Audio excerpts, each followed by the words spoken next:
Hi friends, ಎಲ್ಲರಿಗೂ ನಮಸ್ಕಾರ. ಕೋಟೆ ಫಾರ್ಮರ್ಸ್ ಯೂಟ್ಯೂಬ್ ಚಾನಲ್ಗೆ ನಿಮ್ಮೆಲ್ಲರಿಗೂ ಕೂಡ ಸ್ವಾಗತ.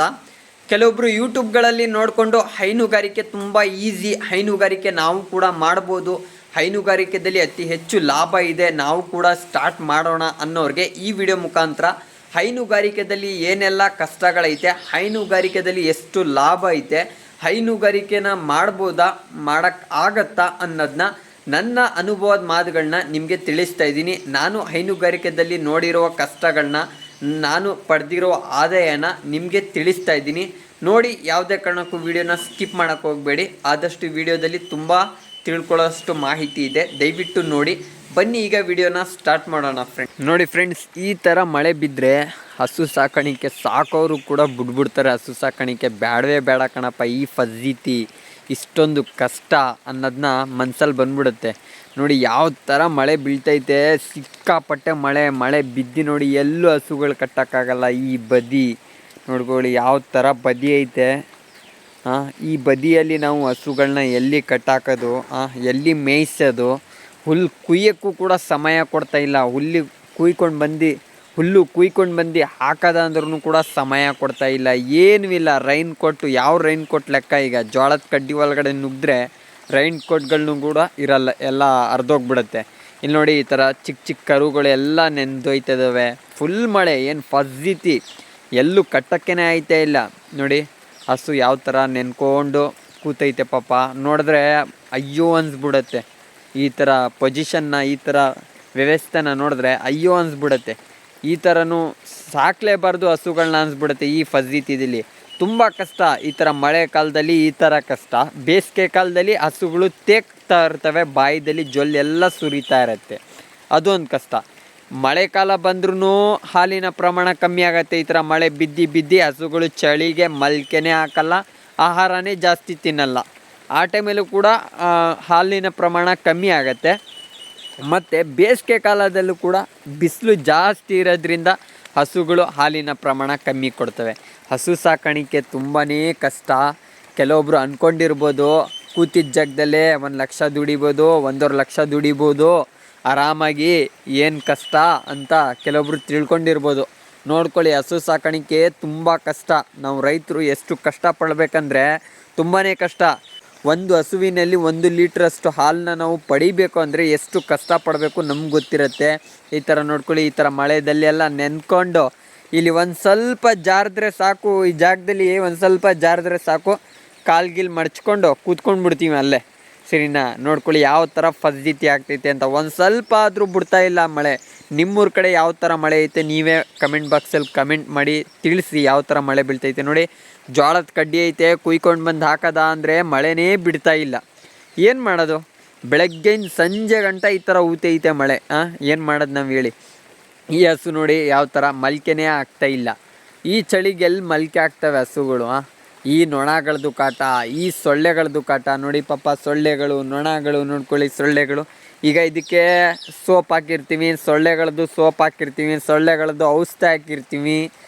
ಏನು ಮಳೆದಲ್ಲಿ ಎಲ್ಲ ಹೊಂಟೋಗತ್ತೆ, ನೀರಲ್ಲೆಲ್ಲ ಹೊಂಟೋಗತ್ತೆ.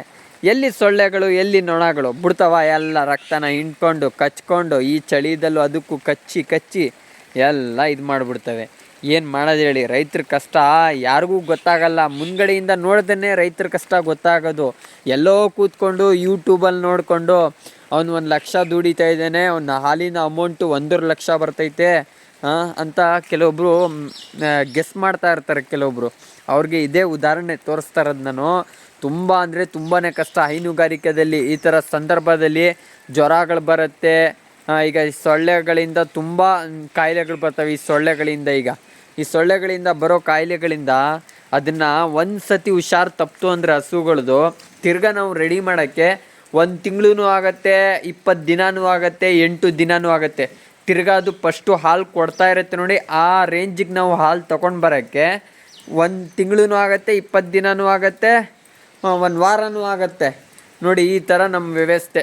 ನೋಡಿ ಹಸುಗಳು ಒಳಗಡೆನೂ ಕೂತ್ಕೊಳ್ಳೋಕೆ ಜಾಗ ಇಲ್ಲ, ಫುಲ್ ಬದಿ. ನೋಡಿ ಫುಲ್ ಬದಿ, ಎಲ್ಲಿ ಕಟ್ಟಾಕೋದು? ಮ್ಯಾಟ್ಗಳೆಲ್ಲ ಬದಿ. ನೋಡಿ ಹಸುಗಳದ್ದು ವ್ಯವಸ್ಥೆ. ತಪ್ಪೆ ಎಲ್ಲ ಅಣಿಸ್ಕೊಂಡು, ಎಲ್ಲ ತಪ್ಪೆ ಎಲ್ಲ ಮೈಗೆಲ್ಲ ಅಂಟ್ಕೊಂಡು, ನೊಣಗಳು ಸೊಳ್ಳೆಗಳು ಕಚ್ಚಿಸ್ಕೊಂಡು ನೋಡಿ ಯಾವ ಥರ ಐತೆ, ಎಲ್ಲ ಗಲೀಜಾಗಿ ಬಿದ್ದೈತೆ. ಏನು ಮಾಡೋದು, ಹಸುಗಳಿಗೆ ಹುಲ್ಲು ಕುಯ್ಯಂಗಿಲ್ಲ, ತಗೊಂಡು ಬರೋಂಗಿಲ್ಲ, ಈ ಸೊಳ್ಳೆಗಳಿಂದ ತಪ್ಪಿಸಂಗಿಲ್ಲ. ಎಷ್ಟು ತೊಳೆದು ಸೋಪ್ ಹಾಕಿದ್ರೂ ಕೂಡ ಮಳೆಯಲ್ಲಿ ನೆಂದ್ಕೊಂಡ್ರೆ ಮುಗೀತದ್ರದ್ದು ಎಲ್ಲ ಪವರ್ ಎಲ್ಲ ಹೊಂಟೋಗುತ್ತೆ. ತಿರ್ಗಾ ಸ್ಟಾರ್ಟು ಕಚ್ಚೋದೆಲ್ಲ ಸ್ಟಾರ್ಟು. ನೋಡಿ ಈ ಥರ ಕಷ್ಟಪಟ್ಟು 1 ವಾರನ ಬೆಳಗ್ಗೆ ತಗೊಂಡು ಬಂದು ಇಟ್ಟಿರೋದು, ಬೆಳಗ್ಗೆ ಎಲ್ಲ ನೆನ್ಕೋತು. ಈಗ ನಾನೇ ಹೆಚ್ಚು ಕಮ್ಮಿ ಬೆಳಗ್ಗೆ ಒಂದು 41 ಲೀಟ್ರ್ ಹಾಲು ಹಾಕ್ತಿದ್ದೆ. ಬೆಳಗ್ಗೆ 41 ಲೀಟ್ರು, ಸಂಜೆ ಒಂದು 36-37 ಲೀಟ್ರಷ್ಟು ನಾನು ಸಂಜೆ ಹಾಕ್ತಿದ್ದೆ. ಇವತ್ತು ಒಂದು ಹೆಚ್ಚು ಕಮ್ಮಿ ಈಗ 1 ವಾರದಿಂದ ಬೆಳಗ್ಗೆ ಒಂದು 37-36 ಆ ಥರ ಹಾಕ್ತಾಯಿದ್ದೀನಿ. ಸಂಜೆ ಒಂದು 32-33 ಹಾಕ್ತಾಯಿದ್ದೀನಿ. ಅಂದರೆ ಒಂದೇ ಇದಕ್ಕೆ 5 ಲೀಟ್ರಷ್ಟು ಹಾಲು ಡೌನ್ ಆಗೈತೆ. 5 ಲೀಟ್ರಷ್ಟು ಹಾಲು ಡೌನ್ ಆಗೈತೆ. ಈಗೇನು ಮಾಡೋದು, 5 ಲೀಟ್ರಿಗೆ ಎಷ್ಟು ಅಮೌಂಟ್ ಹೋಯ್ತು ನಮ್ಮದು, ಯೋಚನೆ ಮಾಡಿ ನೋಡಿ. 5 ಲೀಟ್ರಿಗೆ ಎಷ್ಟು ಅಮೌಂಟ್ ಹೋಯ್ತು. 1 ಲೀಟ್ರಿಗೆ ನಮಗೆ 36 ರೂಪಾಯಿ. 5 ಲೀಟ್ರಿಗೆ ಎಷ್ಟು ಹೋಯ್ತು, ಬೆಳಗ್ಗೆ 5 ಲೀಟ್ರು, ಸಂಜೆ 5 ಲೀಟ್ರು, ಎಷ್ಟು ಅಮೌಂಟು ಇದ್ದಾಯಿತು, ನೀವೇ ಗೆಸ್ ಮಾಡಿ ನೋಡಿ. ಫಸ್ಟು ಅದೇ ಶ್ರಮ ಪಡ್ತಾ ಇರ್ತೀವಿ, ಈಗಲೂ ಕೂಡ ಅದೇ ಶ್ರಮ ಪಡ್ತಾ ಇರ್ತೀವಿ ಅಷ್ಟೇ. ಈ ಮಧ್ಯದಲ್ಲಿ ಮಳೆಯೆಲ್ಲ ಬಿದ್ದು ಹಾಲಿನ ಪ್ರಮಾಣ ಡೌನ್ ಆಗಿರುತ್ತೆ ಅಷ್ಟೇ. ಹಾಲಿನ ಪ್ರಮಾಣ ಡೌನ್ ಆಗಿಬಿಟ್ಟು ಅದರಲ್ಲೂ ಕೂಡ ನಮಗೆ ಲಾಸು. ಅದೇ ಕೈ ತಿಂಡಿಗಳನ್ನ ನಾವು ಕೊಟ್ಟಿರ್ತೀವಿ, ಅದೇ ಆಹಾರನ ಕೊಡ್ತಾ ಇರ್ತೀವಿ. ಜಸ್ಟ್ ಈ ಮಳೆಯಿಂದ ನಮಗೆ ಹಾಲಿನ ಪ್ರಮಾಣ ಡೌನ್ ಆಗಿರುತ್ತೆ, ಅದರಿಂದ ನಮಗೆ ಲಾಸ್ ಆಗುತ್ತೆ. ಮತ್ತು ಬೇಸಿಗೆ ಕಾಲದಲ್ಲೂ ಕೂಡ ಅಷ್ಟೇ, ಅದೇ ಕೈ ತಿಂಡಿಗಳನ್ನ ಕೊಡ್ತೀವಿ, ಅದೇ ಮೇವನ್ನ ಕೊಡ್ತೀವಿ. ಬಟ್ಟು ಹಾಲಿನ ಪ್ರಮಾಣ ಬೇಸಿಗೆ ಇರೋದ್ರಿಂದ ಕಮ್ಮಿ ಆಗುತ್ತೆ, ಅದರಿಂದನೂ ಕೂಡ ನಮ್ಗೆ ಲಾಸ್ ಆಗುತ್ತೆ. ಎಲ್ಲ ಕಡೆಯಿಂದ ರೈತರಿಗೆ ಲಾಸೇ, ಎಲ್ಲ ಕಡೆಯಿಂದ. ನೋಡ್ಕೊಳ್ಳಿ ಯಾವ ಥರ ಬದಿ ಐತೆ ಅಂತ. ರೈತರ ಕಷ್ಟ ತುಂಬಾ ಕಷ್ಟ, ಸರಿನಾ? ರೈತರಿಗೆ ತುಂಬಾ ಕಷ್ಟ.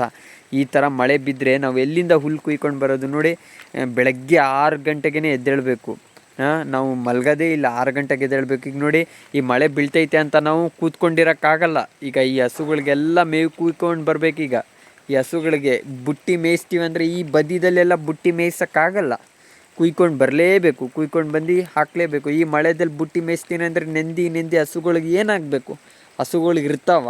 ಇರಲ್ಲ.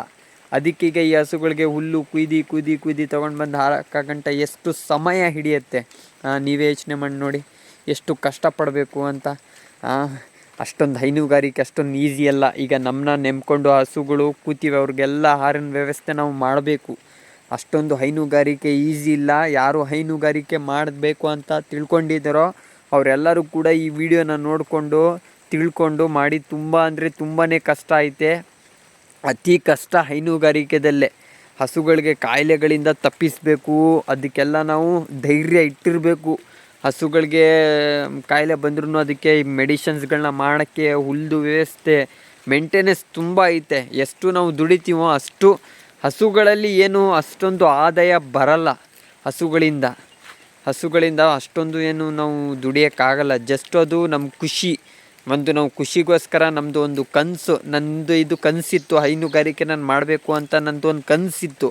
ಅದು ನನ್ನ ಖುಷಿಗೋಸ್ಕರ ನಾನು ಈ ಹೈನುಗಾರಿಕೆನ ಮಾಡ್ಕೊಂಡಿರೋದು. ಇದರಿಂದ ಏನು ಸಂಪಾದನೆ ಅಷ್ಟೊಂದು ಬರಲ್ಲ ಇದರಿಂದ, ಸರಿನಾ? ಯೋಚನೆ ಮಾಡ್ಕೊಂಡು ಮಾಡಿ. ಇದು ವಿಡಿಯೋ ಮಾಡಿರೋ ಉದ್ದೇಶ ಏನಪ್ಪ ಅಂದರೆ, ಹೈನುಗಾರಿಕೆಯಲ್ಲಿ 1 ಲಕ್ಷ ದುಡಿತಾ ಇದ್ದೇನೆ, ಅವನಿಗೇನು ಹಾಲಿನ ದುಡ್ಡು ಬರುತ್ತೆ ಅನ್ನೋರಿಗೆ ಈ ವಿಡಿಯೋ ನೋಡ್ಕೊಳ್ಳಿ. ಹಾಲಿಂದ ಅಮೌಂಟ್ ಎಷ್ಟು ಬರುತ್ತೆ ನೀವೇ ಲೆಕ್ಕಾಚಾರ ಮಾಡಿ ನೋಡ್ಕೊಳ್ಳಿ, ನಮ್ಮ ಅವತಾರನೂ ನೋಡ್ಕೊಳ್ಳಿ, ಸರಿನಾ? ಏನಾದರೂ ನಾನು ಸುಳ್ಳು ತಪ್ಪು ಏನಾದರೂ ಹೇಳಿದರೆ ದಯವಿಟ್ಟು ಕ್ಷಮಿಸ್ಬಿಡಿ. ನನ್ನ ಮಾಹಿತಿ ಏನಾದರೂ ಇಷ್ಟ ಆಗಿದ್ದರೆ ದಯವಿಟ್ಟು ಸಪೋರ್ಟ್ ಮಾಡಿ.